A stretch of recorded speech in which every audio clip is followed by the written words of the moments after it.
Dear friends of Powershoots TV, Positive Energy in Europe. Today I'm in the European Commission and it's my great pleasure to welcome the Director General Henrik Hololei from DG Move from the European Commission. Welcome. Thank you.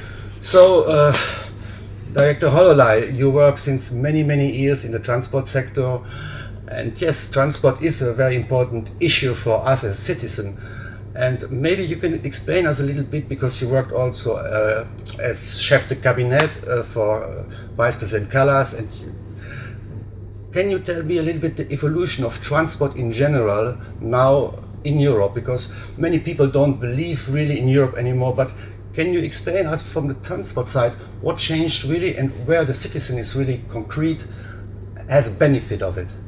Well, transport is the business sector which is connecting people and moving goods, and every person has some interrelation with transport, because we are taking buses, trains, flying planes, so it's quite obvious that people have all their personal stories and memories which are related to transport.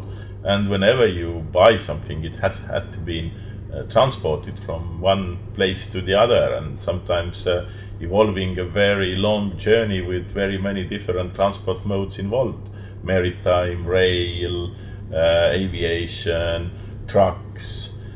So it is something which is touching us in one way or the other, and we are very used to it. And I believe that transport has a huge potential. There is also a big change which is happening, because the world around us is also changing very rapidly. The information technology is a big game changer. Transport will be definitely one of those sectors who is going to benefit a lot from it.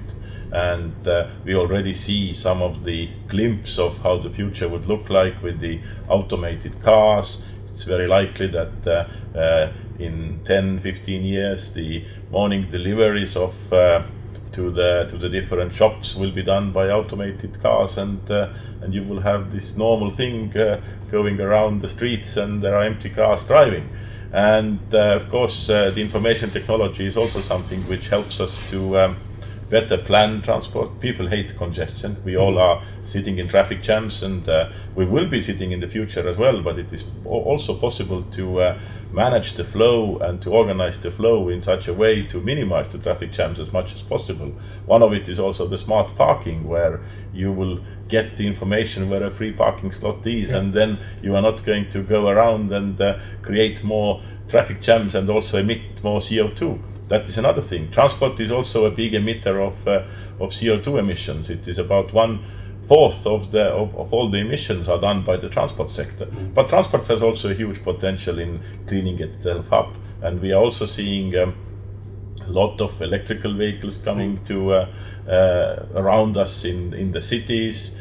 We also see actually how much it is possible to curb the current emissions. And again, if we are limiting the driving around without any, if we are limiting driving around and on occasions where we can do it, like for example, if the car doesn't have to find for a parking slot but goes there, then obviously at the same time you also cut the CO2 emissions. And if you do it with tens of millions of cars, then you already see quite a big difference. So transport has a huge potential also with the information technology. It is also able to be sustainable and to cut its emissions, and most importantly it is safe and it is reliable, and that is what people want. Yeah, but here, for example, when I see the evolution, okay, it's all going in a good direction, but we get more cars, we get more planes, we get more trains.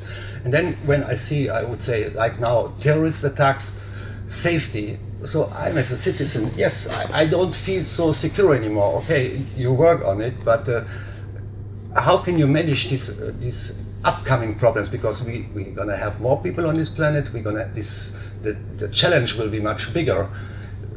do you follow just exactly what you're following already since years, or is there really now a changement because of happenings like terror attacks or whatever? There are constantly, of course, changes, and because the world is in motion, that the change is normal, and we also have to adjust our strategies to that.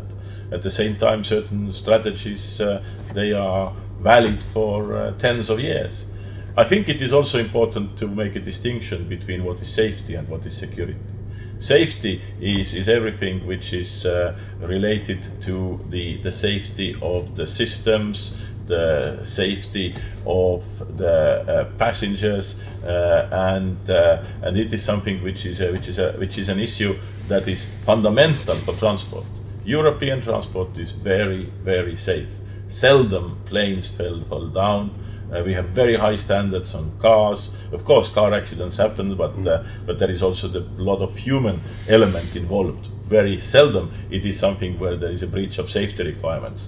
Trains, when you see about the volume of people who are using the different transport modes, you really can see how high level of safety we have.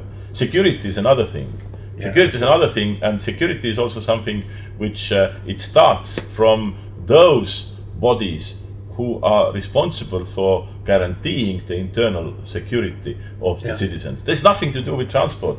This is when we talk about the police. This is when we talk about the intelligence services who are there to provide the security. The transport security, for example, if you take aviation, it starts from the moment when you go through the gates. Yeah. Then it is transport security. But before that, everything what happens is something which is for the ministries of interior or home affairs and police and intelligence services who are supposed to take care of the well-being of the actually people. you work close together. Important thing is to work close together, exchange information, and being always one step ahead of the terrorists or those who want to do bad things. But of course, in life, you are lucky. Now a lot? You are lucky 99 times, but one time things can happen, and that is the one time which everybody remembers, not the 99 time when you have been there in order to secure it. Oh, I think this is the aim of Powershoots, positive energy in Europe. That we hear only bad news always, and here just to take out some positive points. No, just so to conclude, I mean, last question always to Henrik. What is your transport dream, or how do you see maybe your challenge now as a Director General? What is your aim, and what is to bring anything really positive to citizens?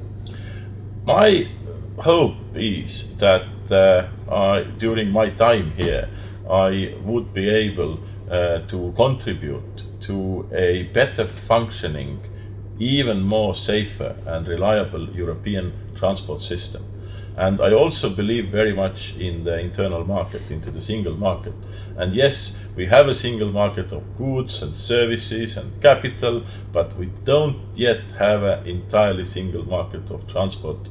And this is something what I want to see. I would really like to see that the trains will be moving as smoothly as the planes are flying today. Because we do have an open aviation market in Europe, but when a train crosses one border to the other, there are always some complications, but it should be able to go through 28 borders seamlessly, like the trucks go today.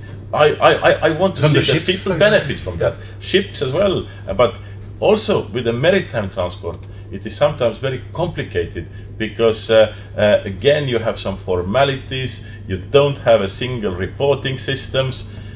In Europe, it should be, if there is a European system in place, it should be then applicable around Europe so that the businesses don't have the red tape, the people can move much more smoothly. And this is something which also is contributing directly to our economies in helping to get us more growth and also creating a better environment around us. That is what I want to achieve. Super. So I thank you very much for to talk about positive points for a positive future. Thank you very much. Thank you. To make my day. It's a pleasure. Henrik Hololei, Director General. And I say bye-bye to you all. Thanks for listening. And like always, stay positive. It's the only thing we can do. You see, we have a lot of problems in Europe, but I still believe very much in Europe because we always find solutions. And if we do it together, we are strong. Bye-bye.